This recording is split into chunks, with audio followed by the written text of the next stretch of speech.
Salut tout le monde, bienvenue. Cette fois-ci, on va parler de Joe Quail. Donc Joe Quail a commencé sa carrière solo en 2010. C'est une violoncelliste et compositeur. Sa musique est à base de technologies de boucles et d'effets. Elle a une envergure internationale puisqu'elle a joué au Royaume-Uni, au Danemark, en Suède, en Hollande, en Belgique, en France, en Allemagne, en Australie, en Nouvelle-Zélande et a fait des apparitions en Afrique du Sud et au Japon. À 5 ans, elle entame une carrière de violoncelliste auprès de Vicky Miller et s'inscrit aussi auprès des centres ILEA ainsi que le CIM. À l'âge de 11 ans, elle réalise avec le CIM son premier concert au Royal Albert Hall et sa première tournée au niveau de la Suède. À l'âge de 13 ans, elle se scolarise auprès de Simon Foxley. À 15 ans, elle rejoint l'école de l'Orchestre symphonique de Londres où elle travaillera avec des chefs de grande renommée mondiale, notamment Sir Colin Davis et Meredith Davis. Elle se produira à cette période régulièrement au Barbican et au Queen's Elizabeth Hall. Elle s'inscrira par la suite à un cours de perfectionnement auprès de l'université de Leeds. Après avoir obtenu son diplôme en 1996, elle ne jouera plus pendant 7 ans de cet instrument. C'est bien plus tard qu'elle fera une réapparition dans la musique en tant que claviériste à la demande d'un de ses amis qui joue avec son groupe régulièrement dans le sud de Londres. En 2002, elle rejoint un groupe et encore une fois, ce sera en tant que claviériste.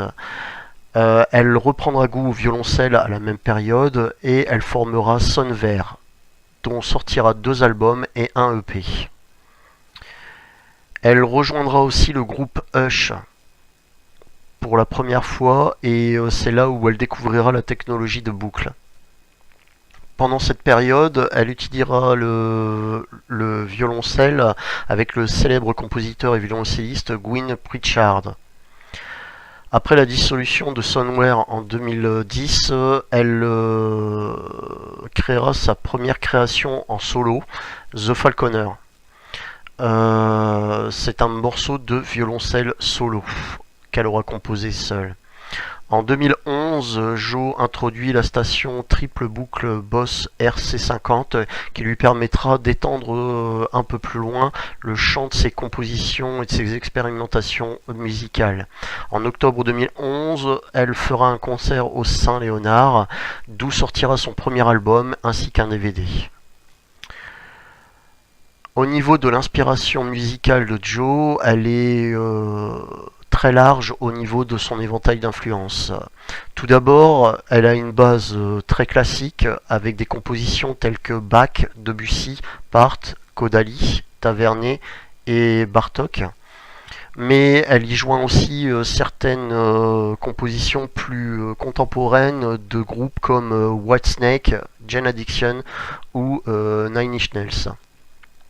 Elle s'inspire de tout, notamment de l'art poétique, ainsi que de concepts psychologiques, notamment ceux de Carl Jung, et y adjoint aussi des images surréalistes de Henri Rousseau, ainsi que des lithographies d'Alphonse Mucha. Mais sa plus grande influence reste son empathie au niveau des paysages, et notamment des paysages en lien avec l'élément de l'eau, notamment de la mer.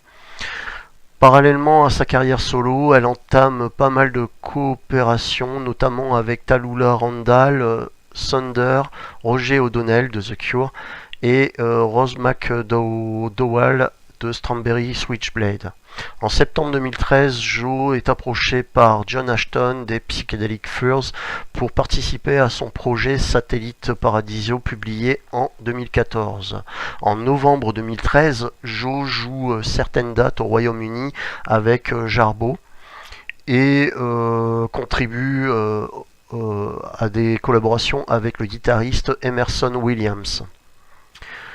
Autre collaboration, celle avec Matt Howden de Zibun, un duo qui formera un premier album Rasp, écrit et réalisé en direct et enregistré devant un public invité sur une période de 2 jours à Sheffield en 2014.